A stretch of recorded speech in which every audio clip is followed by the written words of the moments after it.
Good afternoon, everybody. I think we're going to get started. Hopefully, a number of our colleagues will join us. This is the Joint Audit and Evaluation Committee. The purpose of this hearing is to follow up on a number of issues that have come to light as a result of recent audits. At the end of December, the Office of Legislative Audits released its review of the closeout of the fiscal year 25 budget, and a number of agencies were selected for review, and for a second year in a row, a significant amount of general funds were needed to resolve shortfalls related to the fiscal 2025 budget. An increased need for deficiency funding is one concern and highlights the need for better financial practices to ensure both accountability and transparency in the management of taxpayer funds. Each agency has its own team responsible for its own budget, and the Department of Budget and Management, as well as the Comptroller's Office, work closely with the agencies to assist with accounting, oversight, and financial management. In addition to its annual reports on budget closeout transactions, the Office of Legislative Audits conducts fiscal compliance audits where the number of agencies with repeat findings continues to rise. As members of the Joint Audit and Evaluation Committee, it is our role to provide oversight and to consider whether there are appropriate measures that can be implemented to address these concerns. Whose responsibility is it to ensure that repeat findings are addressed and that agencies are held to account? What tools can we provide to ensure that agencies have the expertise and know-how to enable them to address these challenges? Those are just some of the reasons that we are bringing legislation forward for this group's consideration, and this is why we are here today. So I wanted to welcome you, and I will turn it over to my co-chair, Delegate Jared Solomon. Thank you, Senator Heddleman. I had an emergency filling replaced, so my jaw hurts, so I'm going to limit my talking and just say ditto. Senator Heddleman, I think, hit the nail perfectly on the head with why we're here. I just really want to say thank you to the administration and to our partners in the executive branch. This has really been a collaborative process, and I think you're going to hear throughout today's meeting how that collaboration has gone forward, and I think at the end of the day, we want to make sure that we are doing right by Marylanders, and that's why we're here. So thank you all. Definitely. Thank you to everyone who is participating. We appreciate it, and I will turn it over to Brian Tannen, our legislative auditor. Good evening. Good afternoon. Sorry, being presumptuous here. Good afternoon. For the record, Brian Tannen, your legislative auditor. I want to put my being here today into context. I've often said to my team all the time, my office is the eyes and the ears of the Joint Audit and Evaluation Committee and the General Assembly. We are not the mouth. It is my job to go out and look at and audit the agencies and report back to you. And the mouth, or the voice in this case, would be the legislation that Ken's going to be discussing a little bit later. I am not here to opine in favor or against the legislation because at some point down the road, it's going to be my responsibility to audit for compliance with that legislation should it be enacted. But I do think that there are some important context I could bring to each of the three bills that we want to hear today. First is a basic observation about what we go out and look at when we go out to an agency. There's really, if I could narrow it down to two things, it's people doing what they're supposed to be doing and making sure that there's someone there in a position and controls in place to make sure those people are doing what they're supposed to be doing. And our audit reports, if you look at them from a very high level, have deficiencies in both.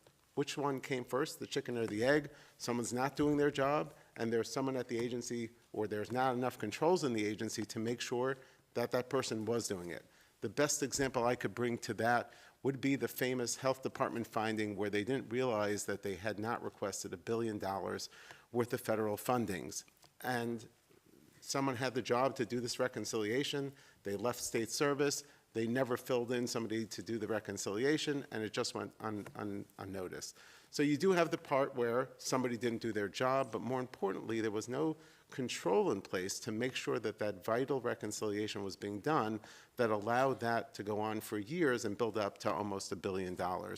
And that's really what we're here about today. I'll walk through each of the bills and highlight a few things. In regard to Senate Bill 859, I think a lot of it is going to focus back to the November presentation that myself and Chris Tamanis did in front of this committee. And we talked about some of the losses that we identified. We had federal funds that were no longer available. We had overpayments to both vendors and employees. We had a significant amount of lost investment income to the state. And we had numerous instances where agencies were paying for goods and services that we weren't getting or that didn't end up being productive. And I think as we look through that CFO bill, it needs someone with a responsibility to make sure that the procedures are in place. We're coming in once every 3 to 4 years, and we're auditing in a rear view mirror. We're reporting back what didn't happen. Someone needs to be ahead of the game and make sure that the procedures are in place and sustained to make sure that when we come in, we're not finding those conditions. And in close similarity is the other bill, the codification of the audit, the DBM AFU unit. And that really focuses to another aspect of the presentation that we had, that there in the most recent audit cycle, and we look at an audit cycle as we look at every agency's performance in the last 3 to 4 year audit cycle for that agency, and we're seeing an uptick in both the number of findings and, more significantly, almost a significant increase in the number of repeat findings. 34% of the audit findings in that cycle are repeat. More importantly, 10% were repeated in 2 or more preceding audit reports. So they had not been corrected for quite a while. Let me just... I could highlight some of those examples. I think some of the most critical ones have been the year-end closeout examples that we've been having. And those get reported on annually. And if you look, it's really three major agencies have been the star of that report: Education, Department of Human Services, and the Health Department, not necessarily in order of significance. But this most recent round, we added some other agencies with some significant deficiencies in that area. But each one of those, you'll see, it's time and time again the same players, and it really comes down to making sure those items are being corrected, or at least we're going down the right path. More significantly, we recently had the SSA report, which had its 3rd unsatisfactory audit report in a row, unprecedented in my career and I think in the history of OLA. And that's systemic problems that need to be corrected, and we should be looking for some type of incremental improvement to address those issues. And last but not least, we have Senate Bill 806, which is focusing primarily on just one of our audits, which was regulatory services, and that really speaks to a little bit of a different thing. The finding in that bill speaks to inconsistencies in the way agents, in the structure and the requirements for criminal background checks amongst the board. We had 6 of the boards, while many of the boards had criminal background check requirements for both the initial criminal background check and for the subsequent alerts. We did notice that 6 had no background check requirements at all, and another 4 did not, while they had initial background checks, they didn't require subsequent alerts to keep them up to date on licensees. And that's the extent of my presentation. I'll turn it over to Ken, who could better explain what this legislation will do. Thank you, Brian. If we could get the PowerPoint up, and I will go right into it. Ken, the one thing I would just ask, can you include the House bill numbers as well when you reference the Senate bill? So that folks know. Yes. Sorry. Okay. And also, I just want to let people know, we're going to do this a little bit differently than is listed on the agenda. Ken is going to go through the bills, and then we're going to ask Jeremy and the secretary to comment after each bill. So it's just a little more fluid that way, so we don't have to go back. All right? Thank you. All right. Sounds good. Thank you, Chair Hedelman, Solomon, and members. My name is Ken Weaver, and I'll be summarizing 3 different bills today. So the first on the list is Senate Bill 858. If you could go to the next slide. And the cross-file is House Bill 1369, Audit and Finance Compliance Unit Establishment. And just to kind of start off here in terms of the context, in current law, the state government article states that the Governor and Chief Justice of the Supreme Court of Maryland shall implement systems and processes to monitor the efforts in both of those branches respectively to correct audit findings reported by the Office of Legislative Audits. So as a result of that statutory mandate, the Audit and Finance Compliance Unit, I'll be referring to it as the AFCU, was established within DBM to address this requirement to correct audit findings and to to monitor audit findings. SB 858 would codify the AFCU and its role in statute as well as its current duties. So if you could go to the next slide. So this legislation authorizes the AFCU to assist state agencies in certain conditions with 4 or more repeat audit findings, and also to address significant policy findings upon referral by the JAEC. So this bill would also increase transparency by creating an online dashboard where the progress of agency corrective action on each audit finding could be viewed. A little bit more specifically, this legislation, again, like I said, it would codify the role of the AFCU, but it would do so in alignment with the unit's current duties in the unit's current stated mission. The only difference is now those would be placed in state law. So going through some of the pieces here, the AFCU would be providing objective advice and support to help agencies develop corrective action. The AFCU would monitor those actions and also perform sample tests to confirm the effectiveness of the actions. And then in the long term, the unit would continue to monitor agency progress on audit findings. And again, as I said earlier, report that progress to a new public dashboard, which is required to be stood up by October 2027. Next. Now, in the case of major financial or policy audit findings, the bill would also allow for the creation of special teams when needed that have the appropriate expertise to address those findings. We just heard a little bit earlier about various federal funds issues at agencies. That would be an example of that. These teams could consist of state employees, contractors, or other entities to best address whatever the need may be.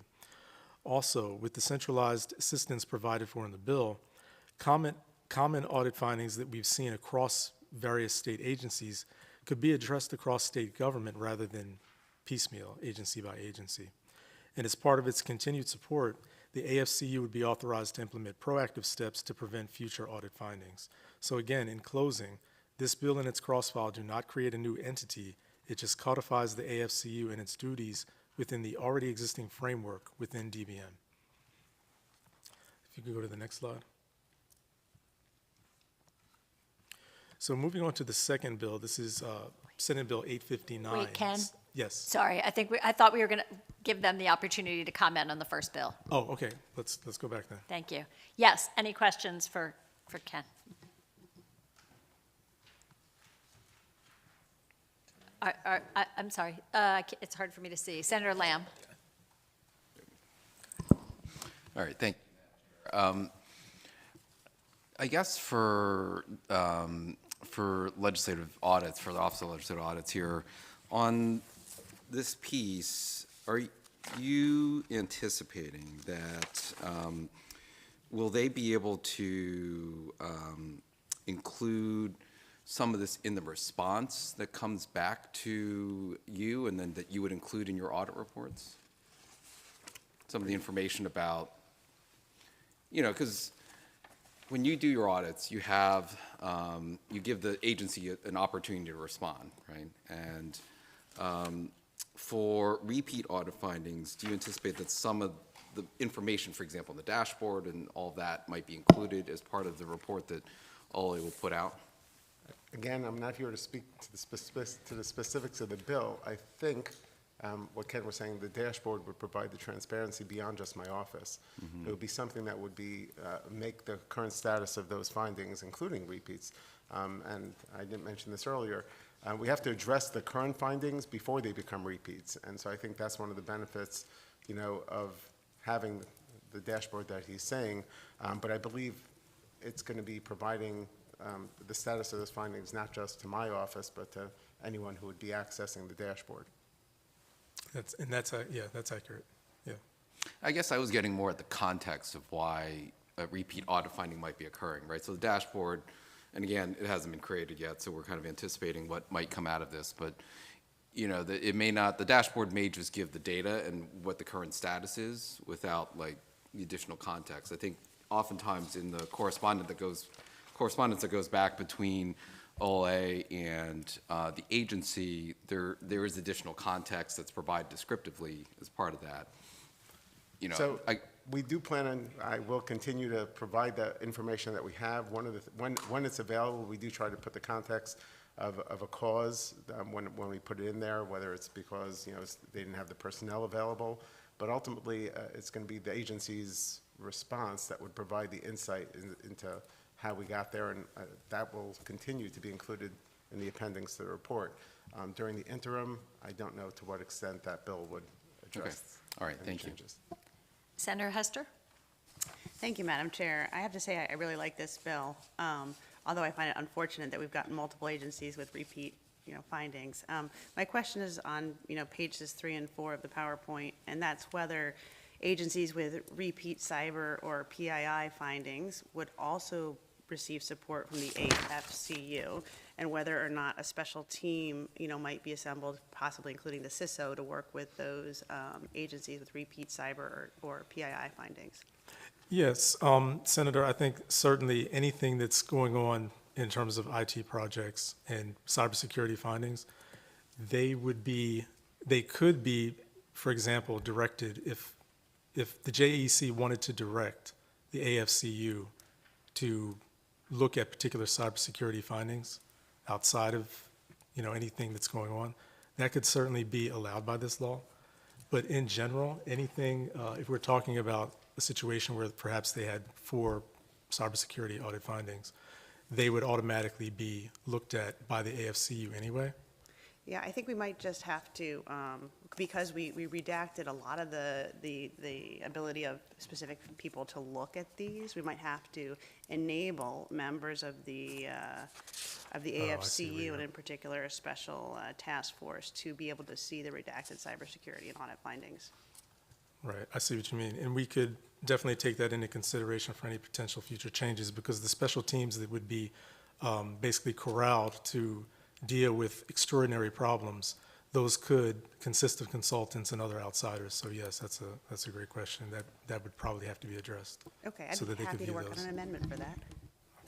Yeah, thank you, Senator. I think that the idea behind this is to make sure that there is a team within DBM that is working collaboratively to address findings as they come up in agencies and be nimble to bring the experts together. Senator Kagan? Thank you, Madam Chair. I just want to check, first off, Mr. Baker, Secretary Weissman, were you going to speak to this first, or are you okay with our taking questions first? Okay, all right. I have 2 questions. One is, I thought I heard Mr. Tannen talk about that he was shocked by 4, like a 4-peat, not even a 3-peat, but a 4-peat, and yet that's the standard on page 3, line 12, 4 or more repeat audits. And it seems to me that we should be catching folks earlier than that, so they're fixing it and not waiting until then. I apologize. To clarify, it was 3 unsatisfactory audit reports. Yes. That is not uncommon. That is very uncommon. It was the only time that it's happened in my 30 years. You're dealing with a number of repeat findings, which is completely different. It would take a number of audit report findings that are repeat and significant to make the audit report unsatisfactory in accordance with the rating system we established with this committee. So it's only the agencies. Repeat findings are a major factor in what gets the agencies there, but we've only had 1 agency that had 3 unsatisfactory audit reports in a row. 4 repeats in an audit report, we do find that a number of times. It seems like 3 strikes, you're out. 4 just feels like a lot of time of not being attentive. But I toss that to you all for your consideration. My other question, Madam Chair, is related to the timing. At the end, it talks about that this is should go live, shall be fully operational on or before October 1 of 2027, but there's a report that's due a full year earlier.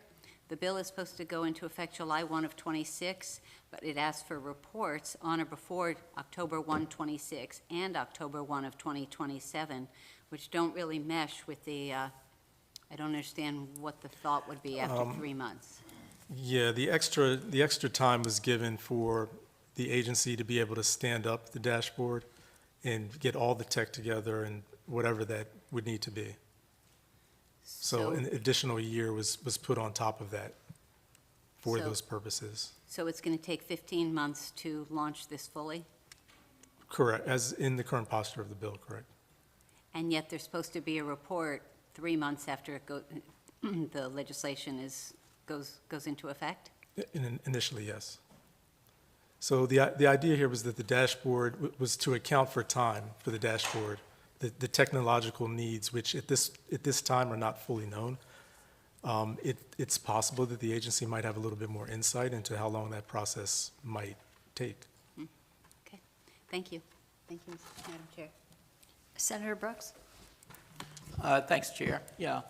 SB 858 requires direct assistance for agencies with 4 or more repeat audit findings.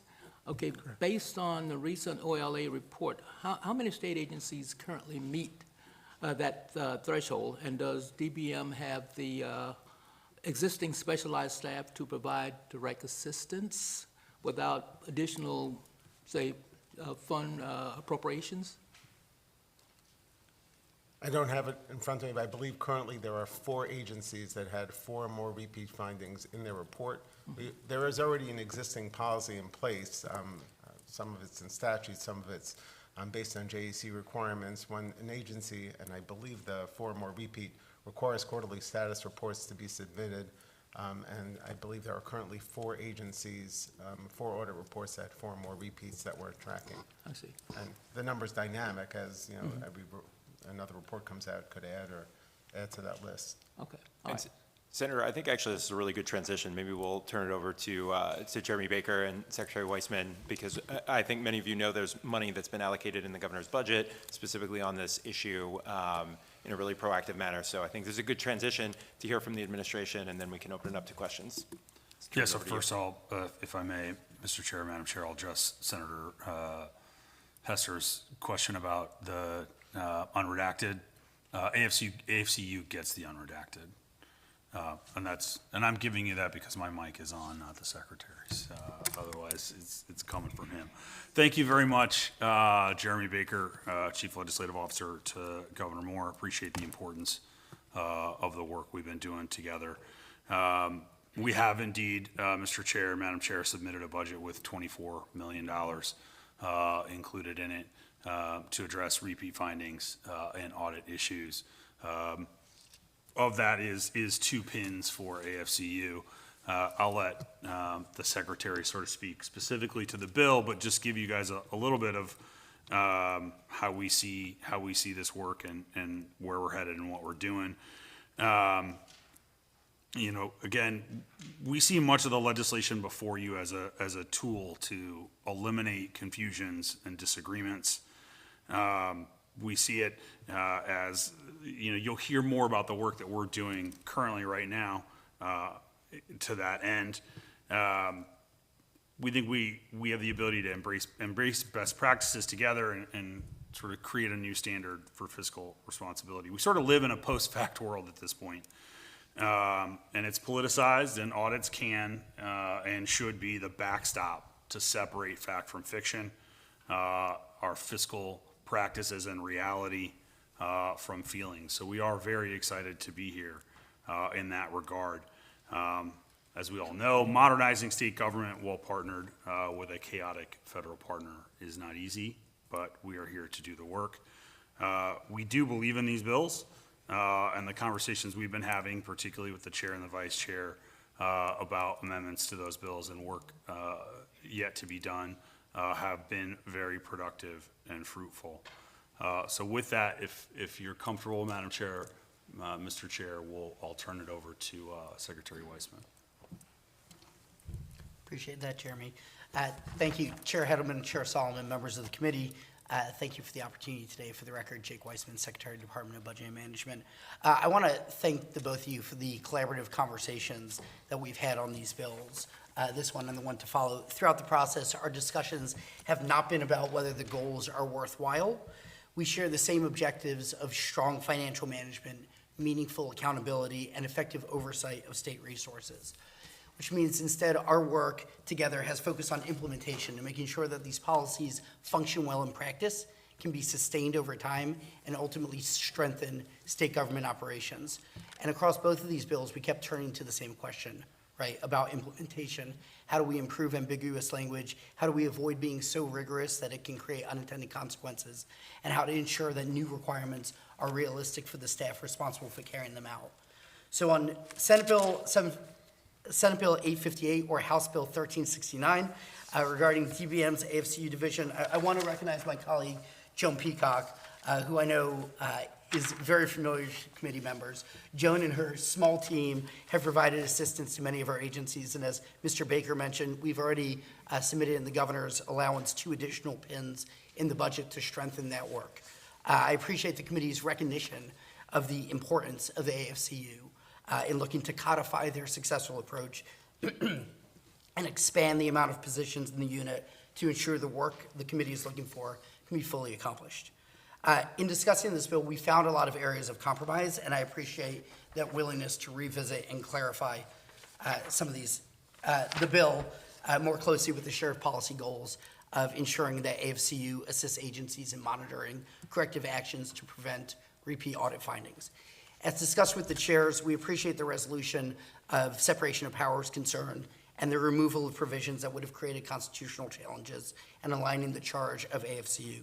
Another significant area of discussion that we've had has involved operational flexibility and finding ways to cut down on the expense of the bill, as Senator Brooks mentioned. Adjusting requirements such as mandatory sample testing to allow action as needed, recognizing the professional judgment required in audit work, and helps ensure that resources are directed where risk is greatest.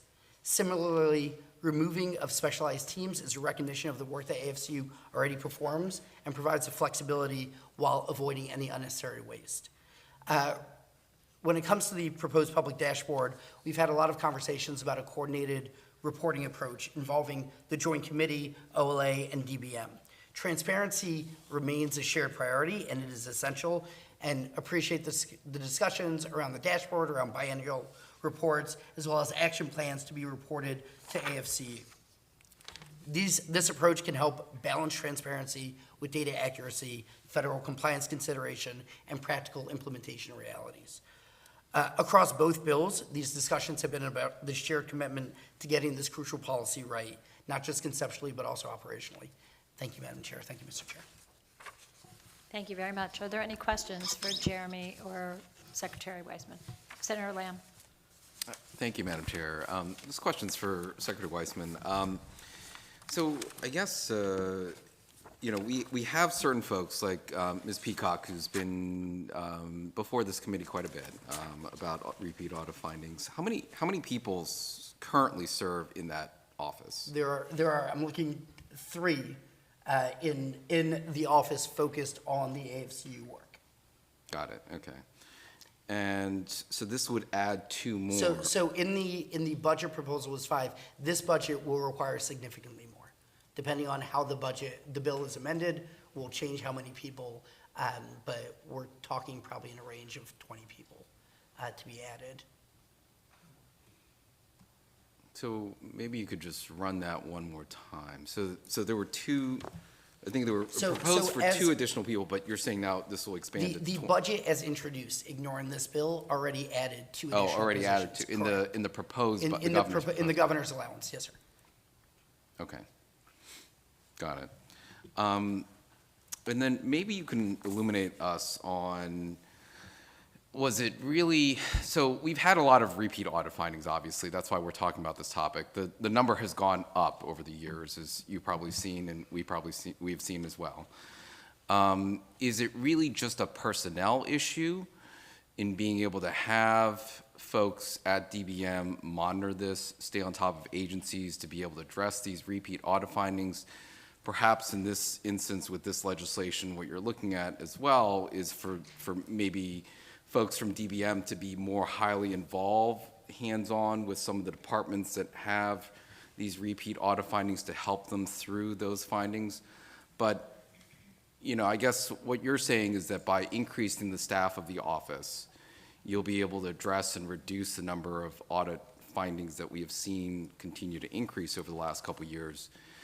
Is it then a conclusion that you believe this is really just kind of having more people will help? I think that's a part of it, but to be frank, part of the reason we like this legislation is AFCU has never been codified into state law. And I know Ms. Gruber and I have had a lot of conversations about this.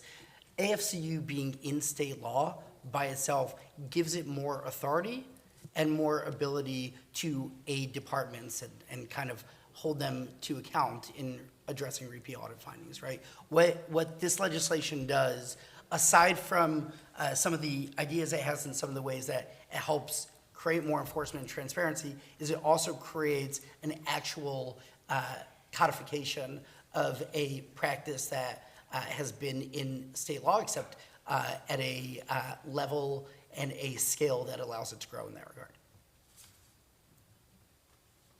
I mean, I think that's helpful, and I think that's a good step forward. I'm supportive of codifying it into statute. I don't know if that will solve the issue of repeat audit findings. I think it's helpful to have more eyes on it, and I think it's helpful to have maybe, folks that can come into a department and agency from DBM to help troubleshoot some of that. I guess maybe I know Delegate Arntz isn't here right now, but I think the concern that he has had, that I've had also, is how do you put some teeth into the enforcement piece of these repeat audit findings, right? And the approach that you're taking here, which I think is positive, is a proactive approach to try to address them before they expand and balloon and continue to be repeated and whatnot. But, at some point also, we've seen these repeat audit findings. We haven't, as a legislature, taken a step to that's more directive to address them, right? And which is why they keep coming up. And so, it's a little bit of kind of a two-way street here of you're being proactive, but we also need to have some teeth in what we're doing. And I want to say two things on that, Senator. First, you'll hear later from my colleague, Osman Barossa, the governor's chief performance officer, about some of the work that's already being done on audits, right? This administration is the reason we are sitting here at the table testifying in favor of these bills, working with the committee on these bills, because this administration, unlike previous administrations, believes that we have to address these issues, right? It's why we're here. It's what you're going to hear from Ms. Marza.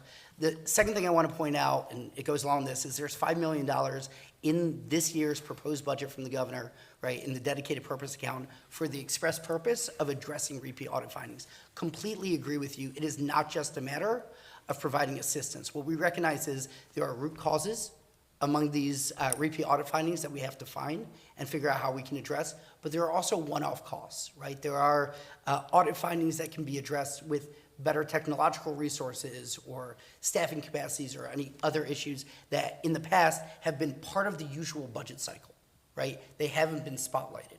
And what this governor is doing, right, what this governor has done with the $5 million in the DPA is to expressly say, we are going to spend money and put resources from this administration into making sure that repeat audit findings are addressed for the future. Got it. I mean, I appreciate that. I think, I just want to make sure that this isn't, the solution isn't just throwing more people at it, because while I believe that will help, I don't know if that's the solution. That there are a lot of different reasons why audit findings are repeated. Those may be very different from one agency and department to another. And the solution then may be very different from one agency to department to another. Will more people help at getting at that solution? Probably. But will that solve these repeat audit findings if there's not a real motivation within the department, in each of these departments, to address that? I'm not sure. So I think it's an important distinction here. The audit findings still remain the responsibility of the department, right? The General Assembly still has a budget, which is, to pass, which is your ability to have teeth. And you guys have shown a willingness to use it to that end. The pins that we anticipate and the positions we anticipate needing are to do the work that's envisioned in the bill, right? We're in support, right? But we're saying these are the pins that are necessary to do the work that you're asking AFCU to be done. And I don't see a scenario in which we're here in a year without significant, meaningful progress and work being made together on this issue. Okay. I mean, I'm supportive of having more folks there to help AFCU. but not knowing for sure whether the inadequacy of personnel was what led to all these repeat audit findings, I'm not sure just throwing more people at it will help resolve the issue. Obviously, there's more work that needs to be done. And I do, just to that point, Senator, to the work that Ms. Mirza is going to spotlight, the governor's office being directly involved, right? The work that we are doing now is the teeth, right, from the executive branch side, right? It's one thing to say, we're going to have more people in Ms. Peacock's division in there. It's another thing to say that you are going to have to appear before the folks who run the executive branch and be held accountable internally for growth and reactions and addressing these. So from the executive side, it's not just increased personnel, it's not just increased funding for one-off costs, it's also our internally holding people accountable and having a focus, the likes of which we've never seen an executive branch do before in audits. Okay. Well, I appreciate you bringing that level of attention and scrutiny to it. Thank you. Thank you very much. Are there any other questions about this particular bill? All right, we're going to move on to the next one and turn it back to Ken. Thank you.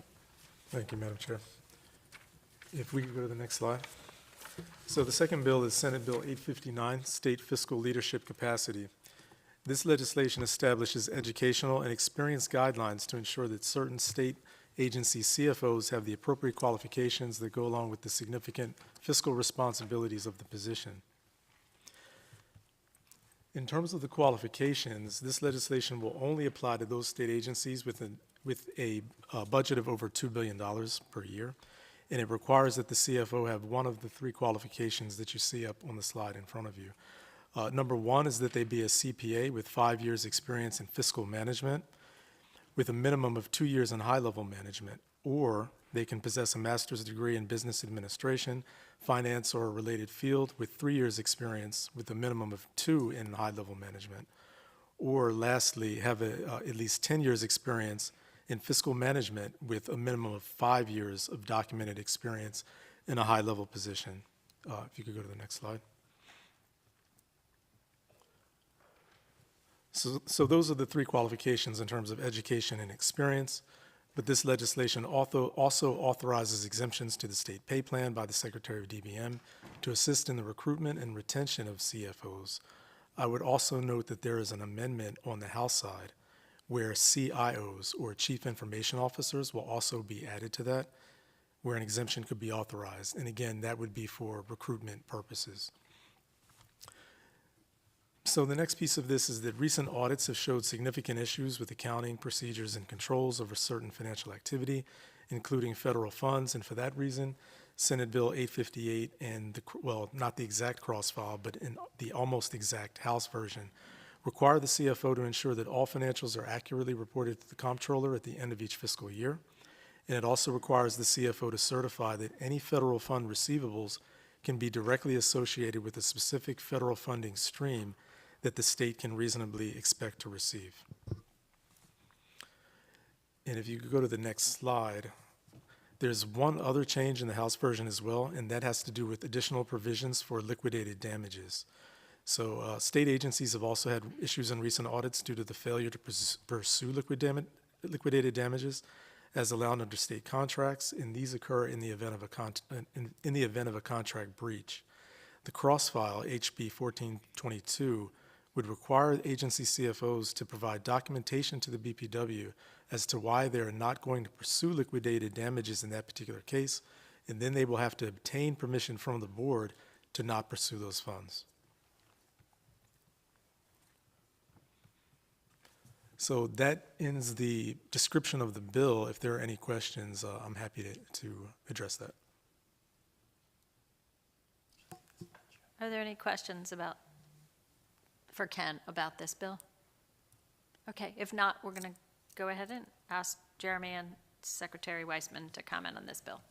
Yeah, I'll let the Secretary speak to it. The specifics, we're incredibly excited about this bill. Over the last probably 12 to 18 months, we have been focused on CFO and CIO recruitment. I see Senator Hester nodding. She knows that on the CIO piece of this puzzle, we've been doing better, but we could definitely use additional tools, and so we really look forward to this bill passing. Thank you, Mr. Chair, Madam Chair. Concerning House Bill 1422, Senate Bill 859, switch it around there. We appreciate, again, your willingness to work through the different practical implementation areas, right? One important area of discussion has been workforce stability. As agencies transition to a more formalized CFO structure, it's critical that we preserve continuity and institutional knowledge. We also appreciate movement towards refining the definition of a CFO so it reflects actual executive financial leadership responsibilities rather than solely relying on titles or short acting appointments. In addition, extending the timeframe that for roles recognizing the reality that recruiting senior financial leaders takes time and careful consideration.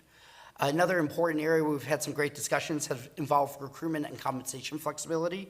We've discussed maybe some clarification around the DBM Secretary's authority to establish appropriate pay structures and scales, as well as consider broader recruitment challenges to reflect the reality that the state is competing in a national market for high-level financial and technological talent. Similarly, discussions around minimum qualifications have focused on maintaining strong professional standards while avoiding overly rigid statutory requirements that could unintentionally exclude highly qualified candidates. Allowing qualifications to evolve administratively over time provides the flexibility needed as financial management practices continue to change.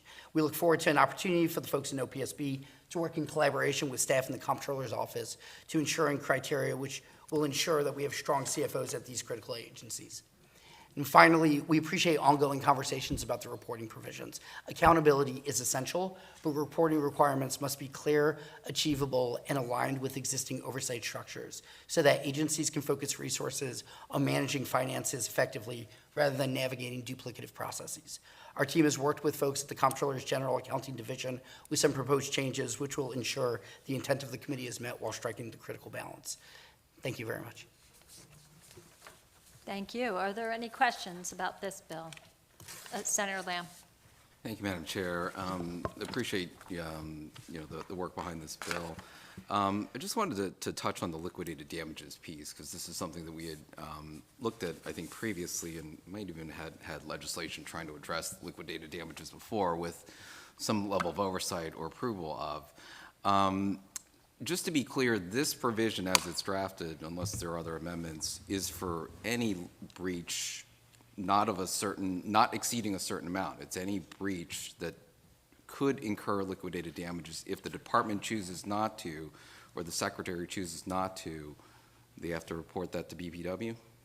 I think that's a question for council, yeah, thank you. Yeah, that's correct. Okay. And what would happen, I guess, procedurally if, sometimes they may have a quick turnaround on whether to decide whether to proceed or pursue liquidated damages or not. And if the department has already chosen not to exercise that, and then the Board of Public Works is not meeting until later, what happens if BPW doesn't approve of it and it's already past the contractual window by which the department could pursue liquidated damages? How would that work? Yeah, that's an interesting question, Senator. And I think that would require a little bit more consideration to get back to you on. Okay. Because BPW only meets, I guess it meets every 2 weeks, right? So, 2 to 4, depending on the right. site. So it could be up to 4 weeks where there could be a window where, you may have a very narrow time to respond if you want to pursue liquidated damages, in which case, if the department chooses not to, and then later on, BPW doesn't approve it, I'm not sure if there are provisions in here on what happens in that instance, I guess. I guess you can't, because contractually you can't, if it's exceeded that time period. Well, I believe the situation, when you say that the agency would choose not to pursue, the idea here is that before they even get to that phase, they're going to need to be reporting to the BPW about their intention, particularly as early as possible, so that would forestall that. So that would basically put the agency in a situation where they've already notified the board, and then the board would be able to take quicker action because the board already does know about it. But that is a good question. That could use some.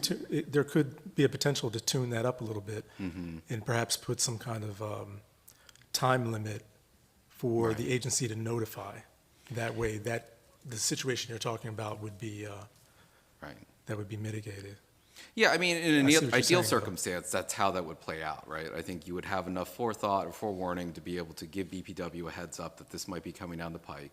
Ideally, yeah. And get that approved before a decision has to be made based on whatever the contractual terms are. I just don't know, Exactly. from a procurement standpoint, how those contractual terms are scoped out. And, you know, is there enough time if something suddenly happens, that there's a breach of a contract, for that secretary or that department to decide to be able to give BPW enough of a heads up before they have to make a decision without DBM having had the opportunity to weigh in on that?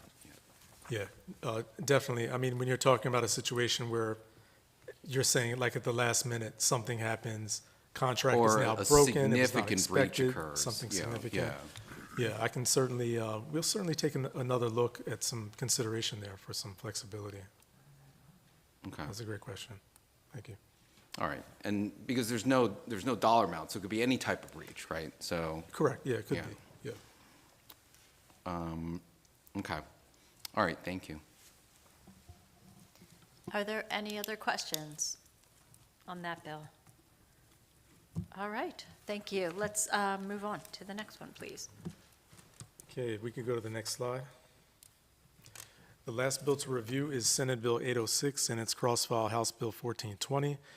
These two bills are on the MDH Regulatory Services, which oversees the state's 22 health professional boards and commissions. These are the boards that you all are familiar with, the Board of Nursing, the Board of Physicians, et cetera. The most recent OLA audit determined that multiple boards did not require criminal background checks for those applying for a license, and some boards did not receive subsequent alerts of criminal activity for approved licensees. So what this legislation would do is directly address the entire issue by granting statutory authority to all of the boards and commissions that don't have it for those particular provisions. So on the next slide, you can see in front of you there are 7 boards that needed initial criminal records checks and also needed subsequent alerts of criminal activity. Those are the ones on the top. And then on the bottom, there are 5 that needed only the instant alerts of subsequent criminal activity. And again, both of the bills in the Senate and the House would cover all of the statutory needs here that were noted by the audit, and grants all of the boards and commissions the authority that they would need to ensure comprehensive background checks in all of the boards and commissions. Everything is basically covered. I'd like to welcome Laurie Kendall Ellis, Executive Director of the Maryland Board of Physical Therapy Examiners. And if you'd like to say something about this bill, welcome to. Yes, thank you. I am here representing the Health Occupation Boards, and on behalf of the Health Occupation Boards, we'd like to express our strong support for Senate Bill 806 as well as House Bill 1420. And we find that this legislation is very important for enhancing public safety and operational efficiency within Maryland's health occupation boards. Senate Bill 806 has 2 fundamental objectives that address the policy issue noted in Finding 5 of the April 2025 audit report. The initial criminal history records checks. This amendment establishes a uniform criminal history record check process through CJIS, which is the acronym for Criminal Justice Information System, aligning statutory requirements across health occupation boards. The phase-in periods ensure the successful operational implementation of this amended statute. The post-initial criminal history records check. The statutory amendments enable health occupation boards to receive continuous update on individuals' criminal history subsequent to the initial check. CJIS will serve as a single primary source for all initial and revised criminal history record check information, providing updated reports directly to the health occupation boards and the individuals as new information is reported. The ability to access criminal history record checks is paramount to protect the public. These statutory amendments are necessary to provide the consistency and operational framework required to uphold that public trust. The health occupation boards and myself appreciate your time and consideration and appreciate your support in advancing that Senate bill. Thank you. Thank you very much. Are there any questions initially about that bill? Delegate Harrison. Thank you very much. Good afternoon. I was just trying to scroll through the legislation really quickly. So the central repository who's doing the criminal where is that housed? Where is that group of individuals housed? And are the criminal background checks, at what point are they done?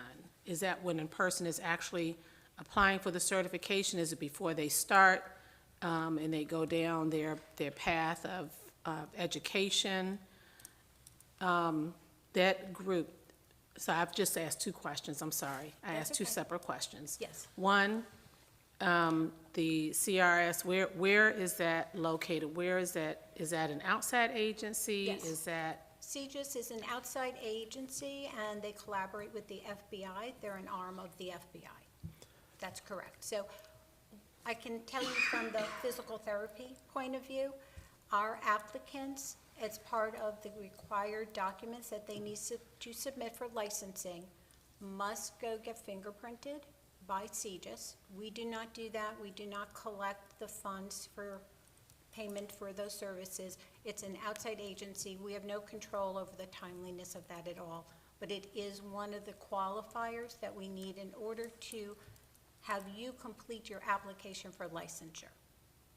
So it's an arm's length. And what happens is operationally, we receive notice because we have a code that every applicant must use so that the Board of Physical Therapy, as well as all of the health occupation boards, have their own codes. So every board receives their own, so we don't see anybody else's.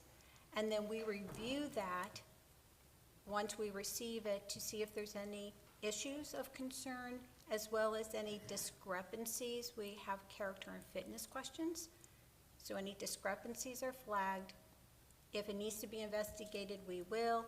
If we have any questions, it goes to the appointed board of each health occupation board for determination as to next steps. Everything is perfect, and the process continues. Now, there are qualifying documents, so for physical therapists, they cannot apply for licensure until they have completed their education, they've taken a national physical therapy exam, so every board will have its list of qualifications, and fingerprinting and criminal history record check is part of that. So that happens at the end of their, It at the happens, end of their educational process before they can get a license that's true. to practice. Exactly. They have to complete their education before they can apply for licensure, or with some boards for a certification, depending on the profession. And so you don't know how long it would take. So I guess the organization then, it sends you back whatever their investigation is, and it says, oh, well, we're flagging this. And then the board then says, well, let's take a deeper dive into it. Is that correct? So it's not an investigation. We actually get the criminal history of an applicant from CJIS in collaboration with the FBI.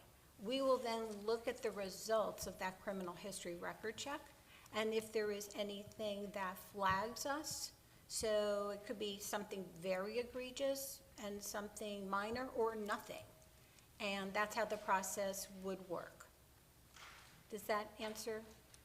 Yes. Okay, but we don't do an investigation at that point. We're simply asking for a criminal history record check to be done on every applicant so that we get that information and then can, if we need to, make any decisions from there. And then the board who's reviewing it then will make its judgment based on what the information that they've received. Exactly.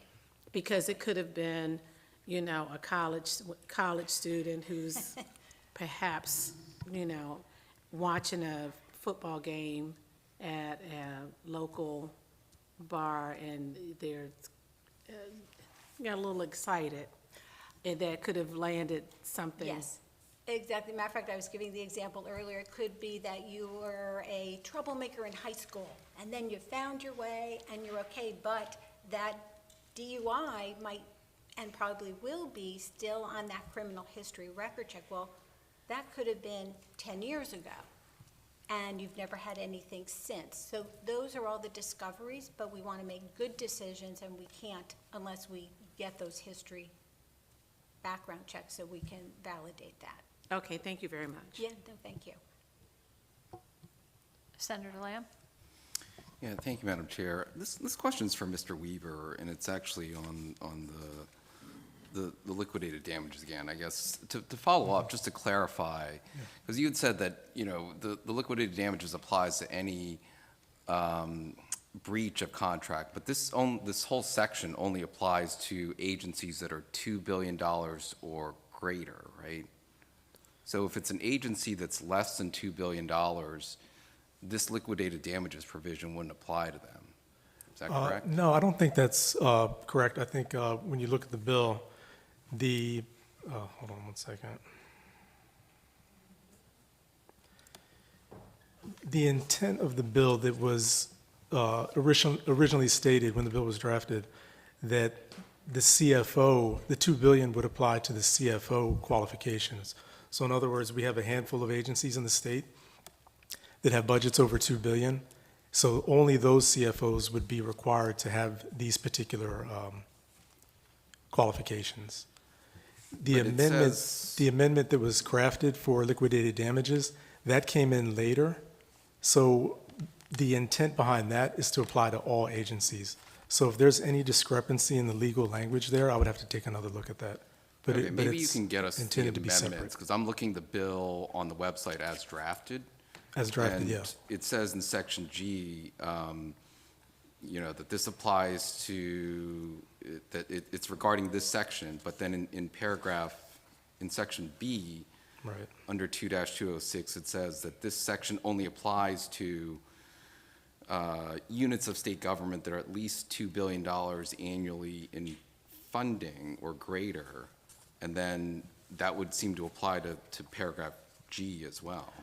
Yeah, no, I see what you mean, and I do not believe that it should be that way. I think the intent is supposed to be separate. Did you want to I comment? was just going to say, Senator, you know, so these bills are still going to work their way through the standing committees. We wanted to have this meeting so we could kind of walk through, because these are issues, obviously, that the Joint Audit Committee has dealt with. So if there are technical issues in here that need to be worked out, you know, the standing committees have an opportunity to do that, so we appreciate the flag. But Okay. so Yeah, I this just wanted one- to flag that. And if somebody from the administration get us a list of the agencies that are larger than $2 billion, just so that we know which ones the CFO provision would apply to, that would be helpful. Thank you. Yeah, and quickly, just to kind of answer that question, what we have so far is MDH, MSDE, MDOT, DHS, and higher ed. So right now, as of the research that I have, it's 5 agencies over that mark.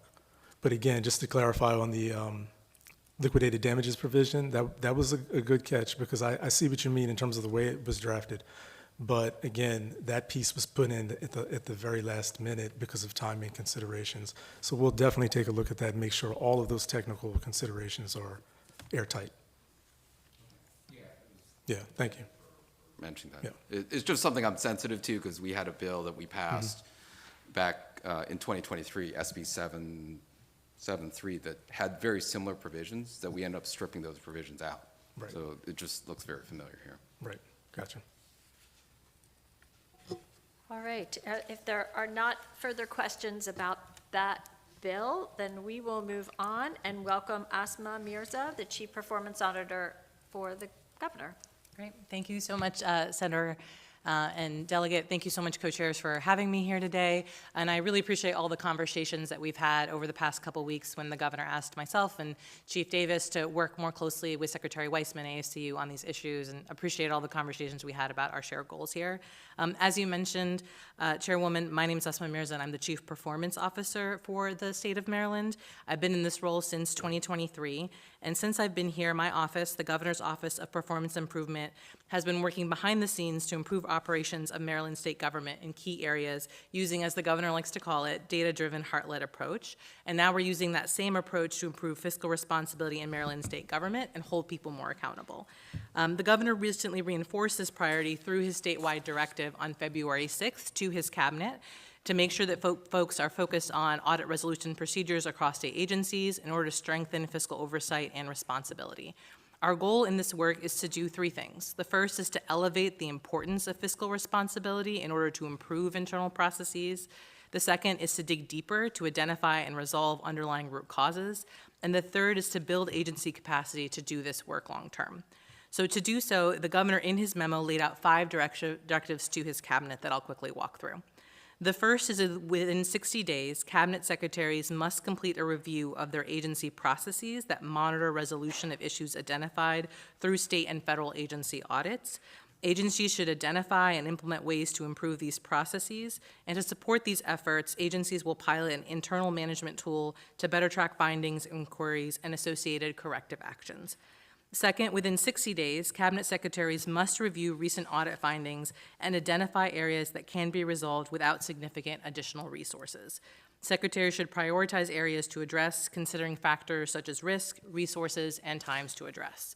Since the governor's directive 3 weeks ago, myself, Chief Davis, Secretary Weissman, leaders from AFCU, deputy chiefs of staff, have already met with 6 cabinet secretaries one-on-one and their teams to learn about their agency processes, so 6 separate meetings over the past 3 weeks.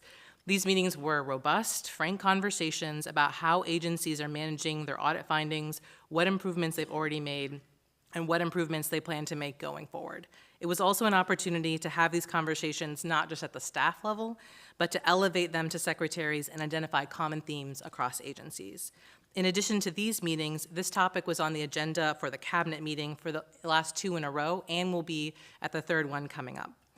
Third, within 180 days, cabinet secretaries must assess repeat audit findings and identify where additional resources are needed, which could include assessing root causes for repeat agency findings and potential solutions. As Secretary Weissman said earlier, should the General Assembly approve the governor's proposed $5 million in FY27 that is dedicated to addressing repeat audit findings, agencies will submit these findings to the Department of Budget and Management, which will then review their proposals. And the governor's directive, fourth, the Department of Budget and Management Audit and Finance Compliant Unit will regularly convene agencies to develop a community of practice that shares best practices, tools, and techniques for strengthening fiscal and programmatic oversight, building upon, as Secretary Weissman said, the governor's 2027 proposal to add 2 more positions within the unit. Since the beginning of the year, AFCU has already convened this group 3 times. My team has also twice convened staff from agency front offices to share how agency leaders are managing audits and audit findings. These convenings have already led to the exchange of effective strategies for managing audit correspondence and sharing corrective measures that have been successful in addressing audit concerns. Finally, fifth, should the General Assembly approve the governor's proposed $2 million investment, DBM will assist agencies in recruiting high-skilled workers with technical expertise. And the Senate bill we've talked about here today, 859, and House Bill 1422 will guide these efforts. Thank you for the opportunity to give you an update on these efforts, and we look forward to working with this committee, other members of the General Assembly, and DLS to improve the state's operations to uphold that sacred trust of managing taxpayer dollars. Thank you. Any questions for Ms. Mirza? Senator Reedy. Thank you, Mr. Chair. Ms. Mirza, I'm curious about, I got asked this recently, and I thought I'd I love everything you're laying out. It makes a lot of sense to go through, have these meetings with these departments. In your role, are you operating like, not an IG, but as the chief performance officer?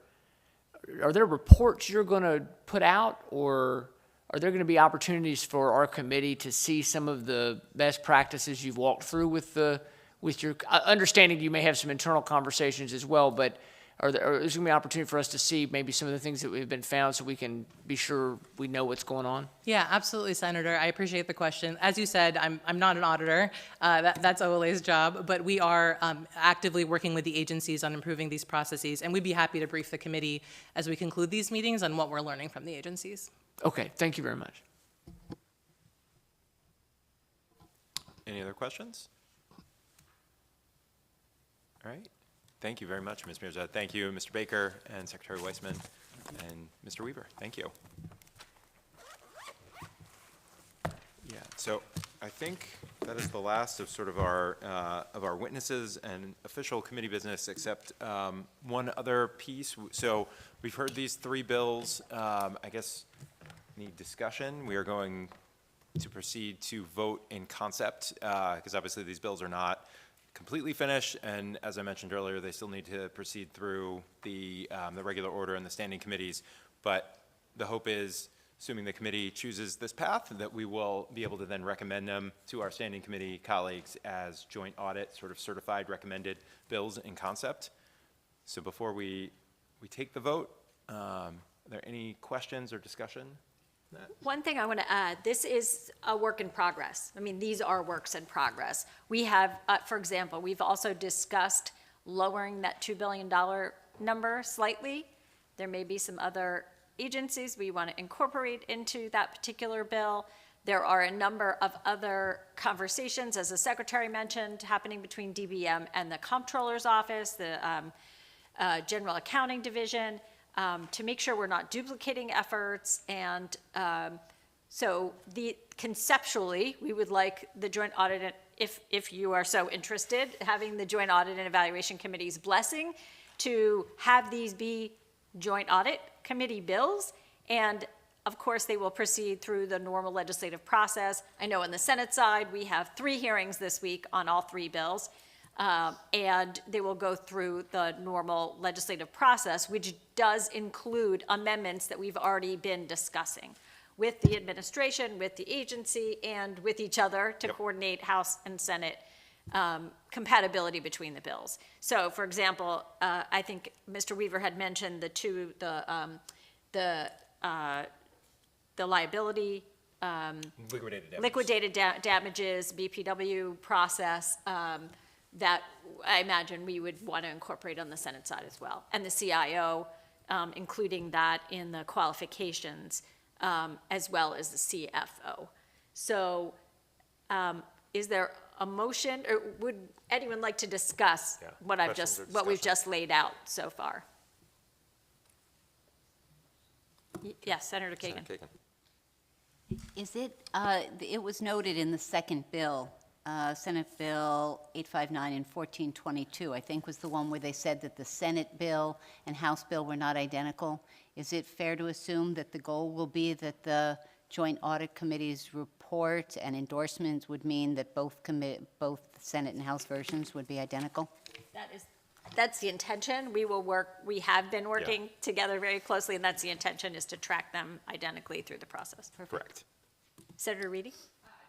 Question would be, and you just talked about it, Madam Chair, about that there's ongoing conversations and changes being made. I also like the idea of bringing that 2 billion number down. I know we don't want to mandate every single small department, but I think it's important that we err on the side of going a little tighter at first. So I mean, from my perspective, I would support saying we support these bills, understanding that if something dramatically changes, individual members may feel the need to say, hey, this wasn't what we talked about, obviously.